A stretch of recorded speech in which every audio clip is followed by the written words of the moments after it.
Hello students, today we will be discussing about the megasporogenesis.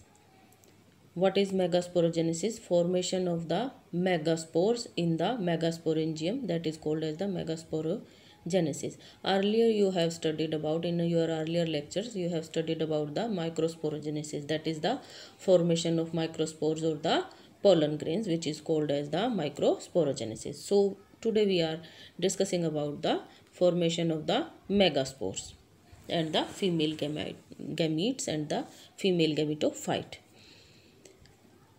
What is megasporangium? The sporangium means which produces only the spores, that may be micro or mega.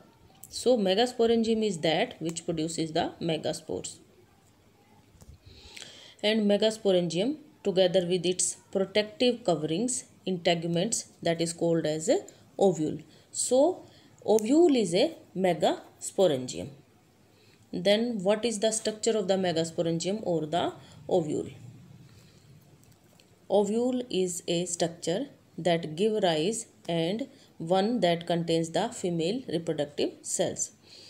And then funicle is the part and attachment of the ovule. Ovule is attached with the funicle to the placenta by means of a stalk called as the funicle. And then hilum. Hilum is where a point where the body of the ovule fuses with the funicle in a region, that is called as the hilum, or you can say that it is a junction between the ovule and the funicle. And then integuments. Integuments are the protective coverings which cover the body of the ovule and envelops it. Then structure of the ovule. Here we can see the structure of the ovule here. Here you see the body of the ovule. It is a anatropous ovule. Here you can see the micropyle. The two coverings or the integuments do not completely cover the body of the ovule, but they leave a small opening which is called as the micropyle. And this is the funicle. This is the stalk-like structure of the ovule, that is called as the funicle. And then through the funicle there is a vascular supply which goes throughout the body of the ovule up to the chalaza gland. And then nucellus. Nucellus is the part which fills the body of the nucellus, nutritive tissue. And outer coatings, they form the integument of the ovule.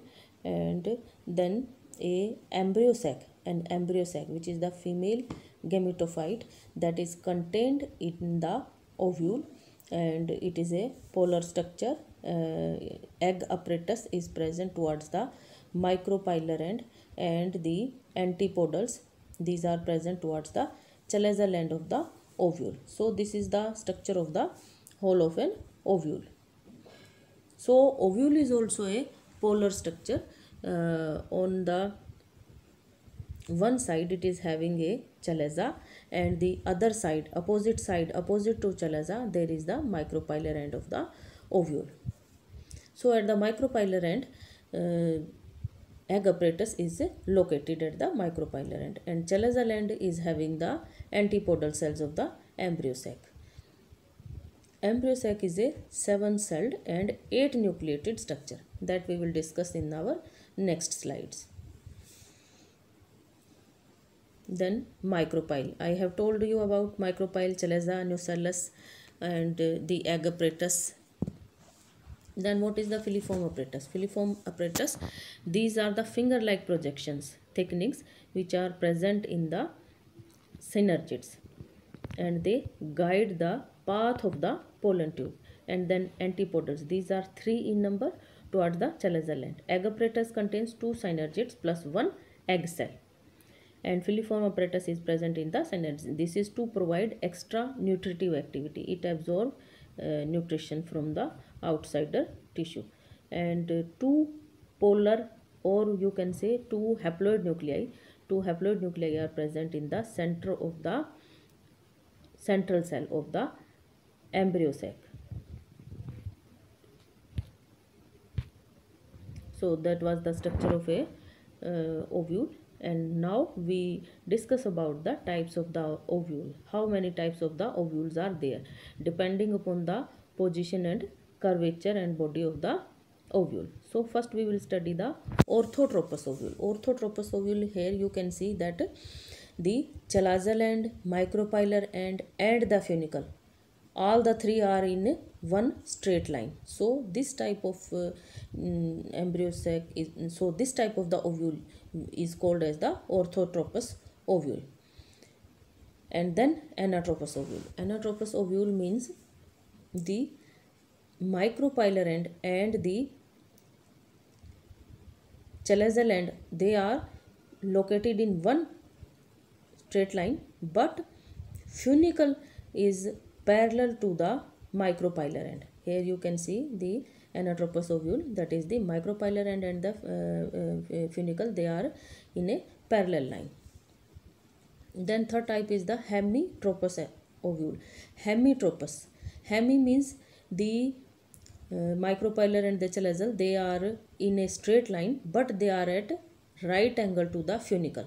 They are present at right angle to the funicle. The embryo sac is located at a 90-degree angle of the funicle. You can see here the hemitropous type of ovule. You can call it hemitropous or hemianatropous, both one and the same thing. Then campylotropous type of ovule. Here campylotropous ovule, here the body of the ovule is somewhat curved, little bit curved, and besides that the embryo sac is also covered, but it is lesser, it is having lesser of the curvature in comparison to the amphidotropous ovule or amphitropous ovule or amphidotropous ovule. So here the curvature is more. Here in case of amphidotropous ovule, the embryo sac is completely just like that of a horseshoe. This is the horseshoe shape embryo sac, and body of the ovule is, whole of the body is bent like this, and chalaza and the micropylar end and the funicle, they are parallelly located.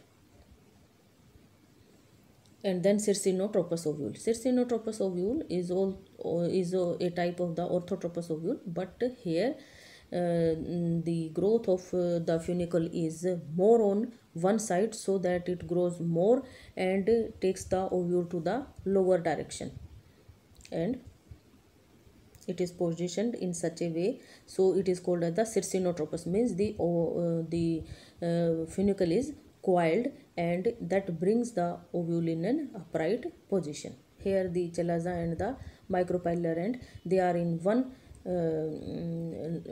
in a straight line, but the funicle is at a lower end. Then orthotropous or the anatropous ovules, these we have given the examples. The orthotropous ovule, here polygonal type is the orthotropous type, and anatropous ovule, here it is found in the gamopately members. And then hemianatropous or hemitropous, it is a characteristic feature of the Ranunculus family. And campylotropous, as we have told you, as I have told you, that campylo means curved body. Body is curved, but it is little curved in comparison to that of the amphitropous ovule. And campylotropous is present in case of the leguminosae, and amphitropous is present in case of Allimaceae. And then circinotropous is present in case of the Opuntia type. Then megasporogenesis. So it was all about the ovule, that is the megasporangium. Megasporangium or ovule, one and the same thing. Then we will discuss about the megasporogenesis. Megasporogenesis, as I have told you, it is the process of formation of the megaspores, and the megaspores are formed inside the ovules. With the start or initiation of the ovules, as the formation of the ovule starts, it is a little bit grown, it has taken only a protuberance or a little bit of the ovule shape. Besides that, the formation or the initiation of the megaspore mother cells also starts. means it is a simultaneous process. Means ovule also growing, ovule is also growing, and besides that the process of megasporogenesis also starts. Means initiation of the megasporogenesis starts besides the formation of the ovule. Ovule has not completed its formation, and besides this the for initiation of the megasporogenesis occurs in the plant body.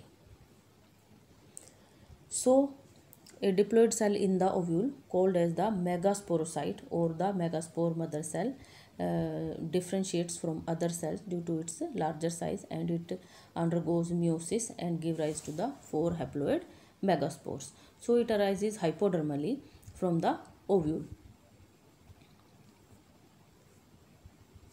Here you can see the microspore and a megaspore. Here the pollen grains is shown in this figure.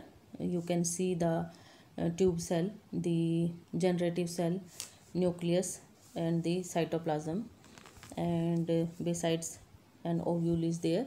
Ovule is showing the embryo sac. Embryo sac is the female gametophyte which is located inside the megasporangium. Megasporangium is the ovule, and this pollen grain is present inside the stamen or inside the pollen sac. So you can see that it is a embryo sac. Female gametophyte is a 7-celled and 8 nucleated structure. 2 nuclei are present in the central cell. Central cell is the largest cell of the embryo sac, and 3 are the antipodal cells, and 3 form the egg apparatus. Here we are showing the micropyle, and here it is the funicle. This is the ovule, structure of the ovule, and this is the structure of a developing pollen grain.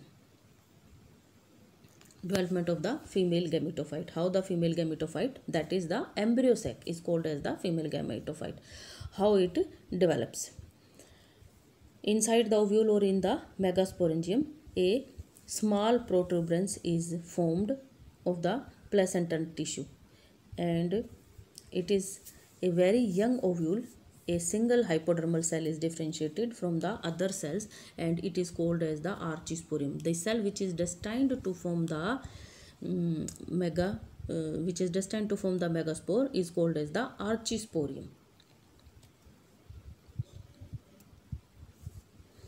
This archisporium cell may or may not cut off the other cells parietally, or it may directly act as a megaspore mother cells.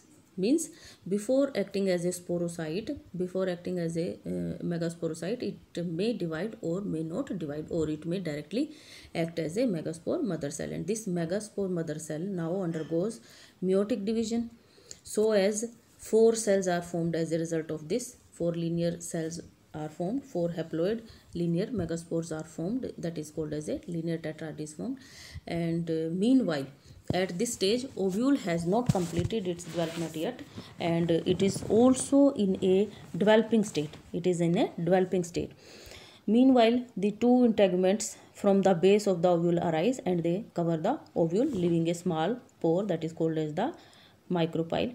And this linear tetrad of the megaspores, usually the lowermost one.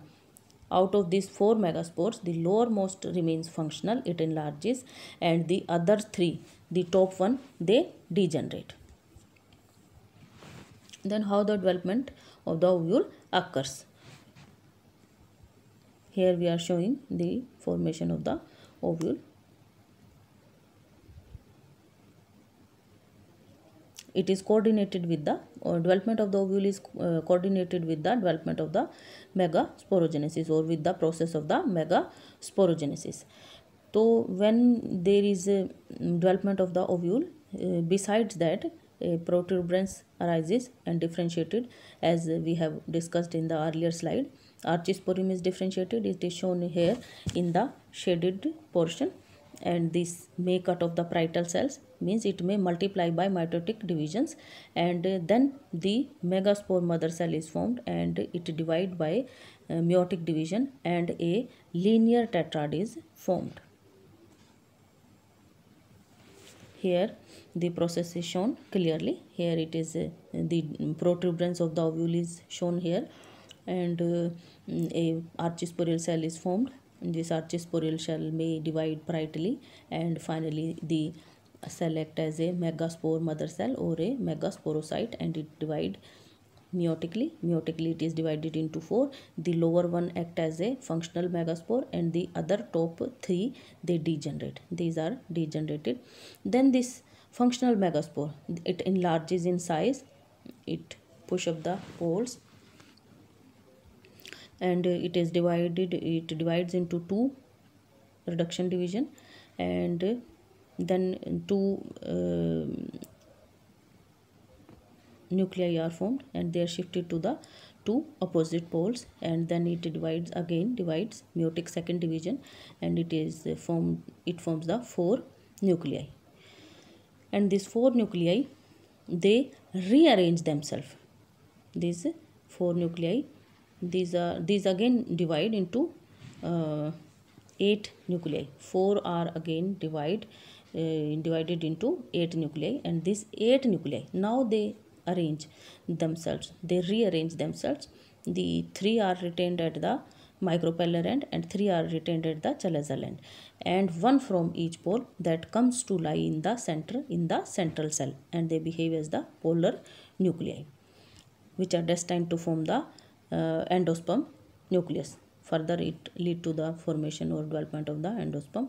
So in this way the functional megaspore divides and rearranges the nuclei, and it develops into a 7-celled and 8 nucleated structure, because we have a total of 7 cells and 8 nuclei, because the central cell is having the 2 nuclei, and on each of the pole they are having 3 cells each. The egg apparatus is present at the micropylar end. It is made up of an egg cell and the 2 synergids. This egg cell is present at the top of the 2 synergids. It is overlapping the 2 synergids, and 3 antipodal cells which are present at the chalazal end.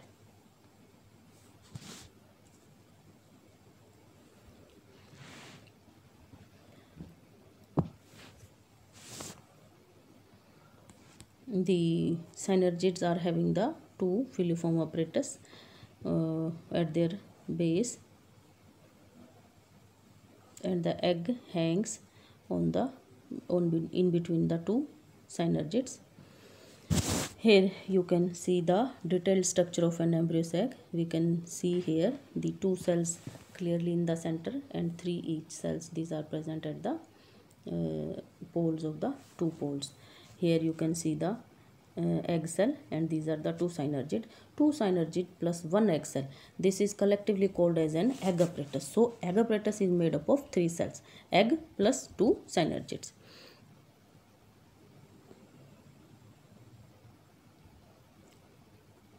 And these cells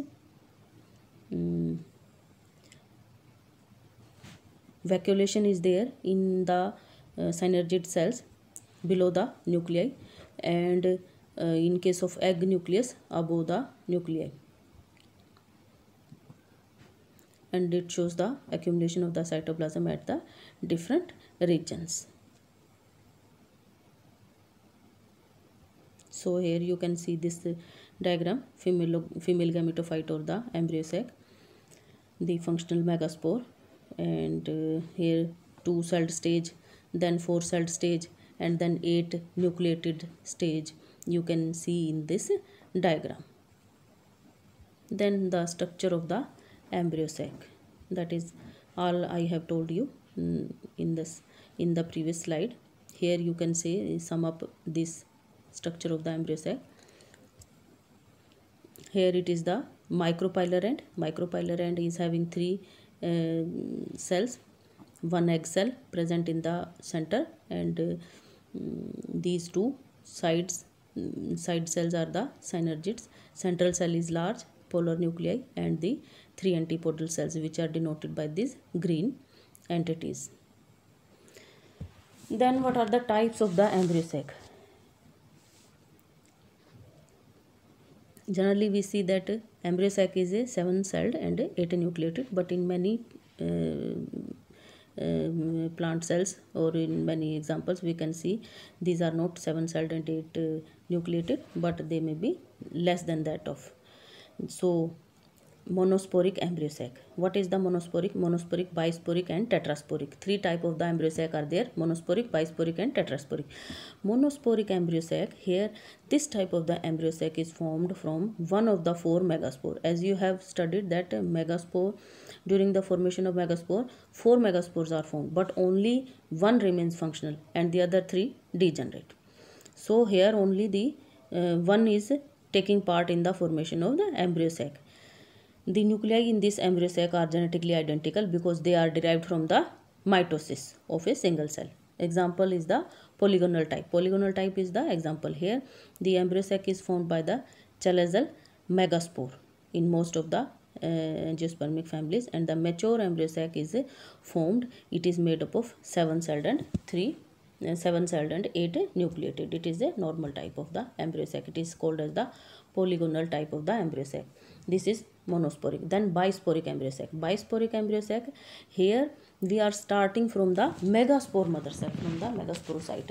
The first meiotic division in the megaspore is accompanied by the wall formation. So 2 cells are formed as a result of this. Dyad is formed. Only one of the diode that take part in the second meiotic division, whereas the other degenerate, and both the nuclei of this megaspore, they contribute to the formation of the embryo sac. Example is the allium cepa, alisma. Alisma is the example. Then we are discussing the tetrasporic embryo sac. Here in this, at the end of the meiosis, when megaspore mother cells undergoes meiosis, 2 divisions are there. So 4 cells are formed. They are present in only 1 cell. Wall formation is not formed. This is the example of this is found in case of Drusa type. Here the embryo sac is also 16 nucleated and mature embryo sac that comprises as a normal egg apparatus, 3-celled and 2 polar nuclei, and 11 cells they form the antipodal cells. That is the tetrasporic type of the embryo sac. Here we can summarize these monosporic, bisporic and tetrasporic. Here you can see this chart. Here we are taking the 2 phase separately. Here we are taking the megasporogenesis and then megagametogenesis. Megagametogenesis means formation of the egg cell. That is called as the megagametogenesis. Formation of the female gamete. Formation of, you can note down this, formation of the female gamete is called as the megagametogenesis and megasporogenesis. There is a difference between the megasporogenesis and megagametogenesis. Megagametogenesis means formation of the egg cell, that is called as the megagametogenesis, or the female gametes, and megasporogenesis is formation of the megaspore. Megaspore is the cell which leads to the formation of the egg cell and the embryo sac. Here MMC denotes the megaspore mother cell. Megaspore mother cell. First, the megaspore mother cell, which is differentiated hypodermally in the ovule. This is destined to form the megaspore and further the egg cell. Here we are taking this single cell megaspore mother cell. Megaspore mother cell, when it undergoes first meiotic division, it is divided into 2 cells and then into 4 cells. This is the case of the monosporic type. You can see it is monosporic type of example, or polygonum type. Here the 4 cells are found, 4 megaspores are found. There is a linear tetrad, out of which the upper one is functional, you can see by its larger size. The other 3 they degenerate. Okay, then we take the megagametogenesis. This is the process of megaspore formation. Here we have obtained a functional megaspore. From here we will further proceed the development. Here the functional megaspore undergoes mitotic divisions.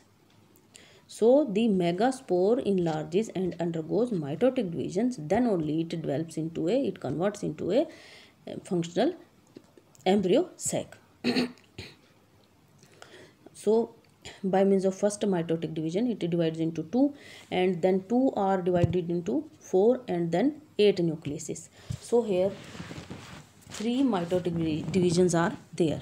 After the third mitotic division, there is a rearrangement in the embryo sac, and the 3 antipodal, 3 egg and 2 polar nuclei are formed. So we will discuss further the bisporic. Bisporic is the example in case of Elisma. Elisma, here you can see up to this stage they are the same development. Then there is no wall formation in the meiotic second. 4 cells, 4 nuclei are formed but in 2 cells. Then out of this one cell, so here the 2 dyads are formed. Out of these 2 dyad, one degenerates and one remains the functional. The upper one is functional, and it undergoes first mitosis, second mitosis, and third mitosis is absent here. Okay, then total of 6 cells are formed, and these 6 nuclei, rather these 6 nuclei, they rearrange themselves, and 3 come to lie in the central cell and 3 form the egg apparatus. And then tetrasporic type. Here in case of tetrasporic type, meiotic 1, then there is no wall formation. Meiotic second, no wall formation. All of the 4 cells are contained within the same cell, and then mitotic first and mitotic second occurs. Okay, at one pole there is only one nuclei, so it forms 2, and the other is having the 3 nuclei, so it will lead to formation of 6, and then further 12 and 4, 16 nuclei are total there in a single cell. Then they will rearrange themselves and will lead to the formation of a tetrasporic Drusa type of embryo sac. So in Drusa type of embryo sac, 3 form the egg apparatus, 2 come to lie in the central cell, and rest 3 and 2, 5, 11 are left. 11 they form the antipodal cells here. So Drusa type is having this type of arrangement. So this is the complete chart of different type of the embryo sac, how they are formed. So there is a formulation to remember it. Then you can write down types on one side and the megasporogenesis and then megagametogenesis on the other hand. You will write down the division, meiotic division first, meiotic division second, and then the division first, second, third, that is the mitotic divisions. So these are the various type of the examples of monosporic, bisporic, and then the tetrasporic. Tetrasporic, we are having many examples for the tetrasporic different type. These are the peperomia type. It is also having the 16 cells stage, but the arrangements are different. Here the antipodal cells are arranged on the sides, and the central nuclei are located in center. They are more than 2, and similarly the egg apparatus. So Pinia type is another example. It is also having a division of 3 cells at each corners. At each pole 3 cells are arranged, and the left out 4 cells, they form the central cell. And Drusa type that we have discussed earlier. And then Fritillaria type, 8 nucleated stage is there. Here the third mitotic division is absent here, and only the 8 cells are 8 nuclei are there, and these 8 nuclei arrange themselves in a normal manner. And then 4 tetrasporic, 4 nucleated, that is the Plumbae-Jalla type. Plumbae-Jalla type, here second and third mitotic divisions are absent, and in a total we are having the 4 nuclei, out of which 1 form the egg apparatus and 1 form the antipodal, and 2 are left. They 2 come to lie in the central cell.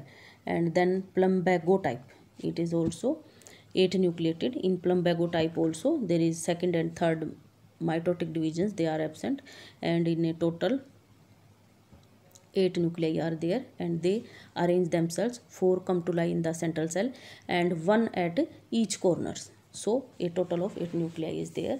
And then tetrasporic, 8 nucleated, that is the adoxa type. Adoxa type, here also mitotic 2 and 3 they are absent, and it is having a total of 8 nuclei, and the arrangement is different. 3 form the antipodal cells, 3 form the egg apparatus, and 2 come to lie in the central cell.